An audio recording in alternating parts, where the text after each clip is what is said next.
course name is Computer Organization, and today's topic, now we are going to discuss the concept addressing modes.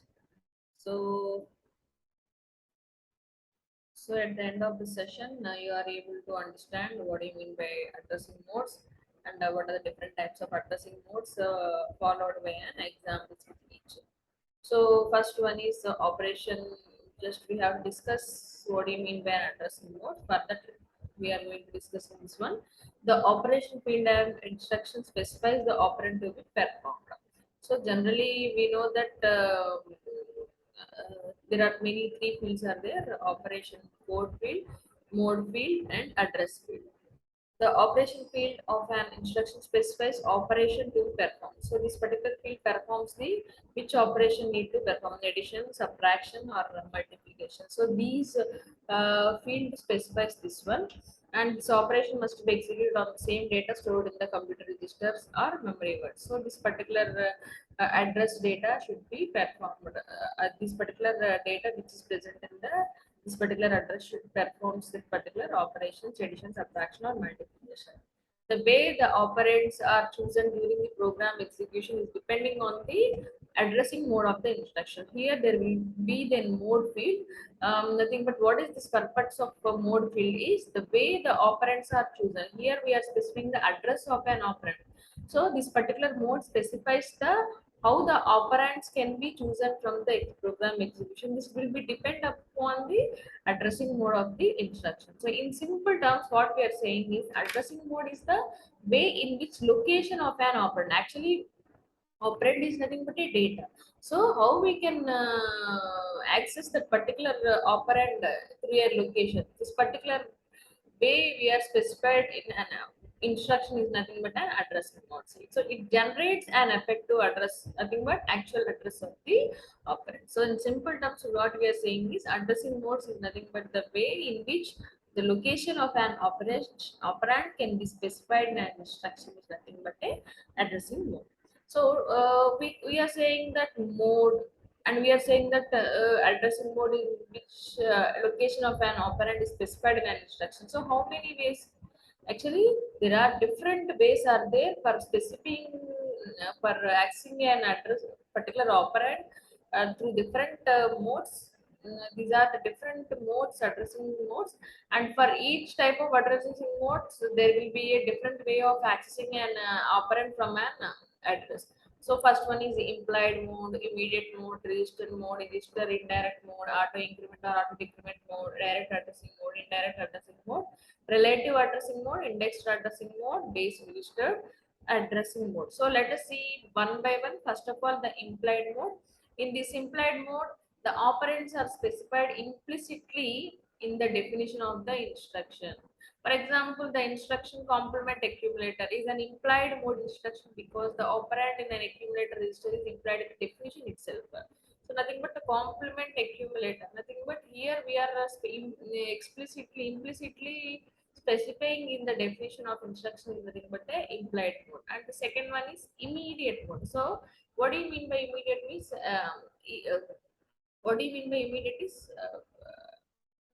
So that particular is meaning nothing but in the instruction itself specifies the particular operand directly. For example, 34H loads the data from memory to the accumulator. LDAC is nothing but load from memory to accumulator.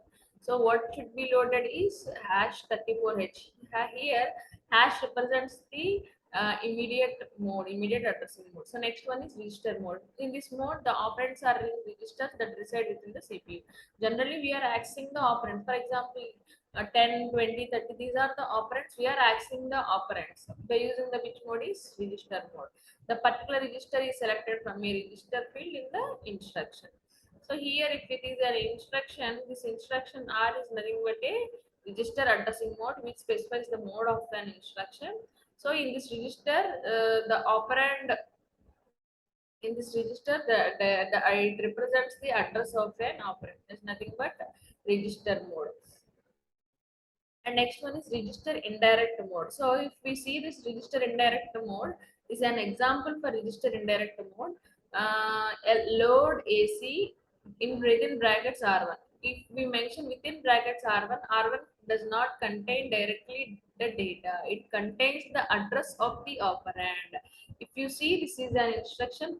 Actually, in previous one, register mode, in previous mode, register mode, R contains directly the data operand. For example, load R means R contains the data, but in a register indirect mode, R contains the address which where the actual operand is stored. So this is nothing but a register indirect mode.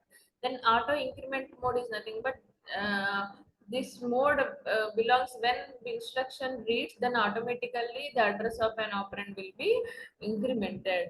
We see load LDAC are within brackets. If we access the data from the 5 from the register R, then it can be automatically incremented by +1. If we see that R initially contains the 5, but actually if we incremented auto by using the auto incremented mode, 5 plus 1 is 6. Initially 5 are contains, but after a particular operation it will be 6 because it is auto increment mode. Likewise, auto decrement mode, when we are accessing the data from the R, then automatically the address of an R will be decremented by 1. Okay, so this is the auto decrement mode, and this is the indirect mode. Like direct register mode, in there is a indirect mode. In the register in the direct addressing mode, if we see this LDAC 5000, nothing but this particular, if we see, this is an example. If we see, A contains directly the operand value. A is an address which stores the operand address. For example, here 5000 is an one particular address. In that particular address there should be an operand. 5000 is a memory address, so directly we are giving in that particular address. Then indirect addressing mode. Indirect addressing mode is nothing but it is an A is an a particular instruction address. In the particular address there should be a address of another in this particular in this particular one, it does not, A does not directly point out to the actual data. It also it should be points to the data which is stored in the another place. Okay, and next one is relative addressing modes. So relative addressing mode is nothing but in this mode the content of the program counter is added to the address part of the instruction to obtain the effective value. Okay, so nothing but the content which is in the instruction should be added by PC. Everything PC will be incremented to 1. 5 plus 1 6. So AC equal to 12. AC equal to 12 is nothing but in the 6 is one address. In that particular 6, there should be a data of 12. So accumulator, in the accumulator, what should be stored is load AC is nothing but in the 5, it actual value is 12. The 12 is stored in the AC. So that's why we are mentioning as a 12. Then next one is indexed addressing mode. In this mode, the content of a when index register is added to the address part of the instruction to obtain the effective value. LDAC A of XR. Assume XR equal to 100, A equal to 500. The instruction read the operand from the effective address 600, that is A equal to XR contains 100 plus 500. Memory location 600 contains value of 55. That this 55 will be stored in the accumulator. Then glossary part is what do you mean by an addressing mode? Addressing mode is the way in which the location of an operand can be specified in an instruction is nothing but a addressing mode. The next topic what we are going to discussing is data transfer and manipulation. The short answer question is what is an addressing mode? List out different types of addressing modes. And sample long answer is what is an addressing mode? Explain different types of addressing modes with an each example each. So this type of long answers question will be occurred in the question bank. So thank you.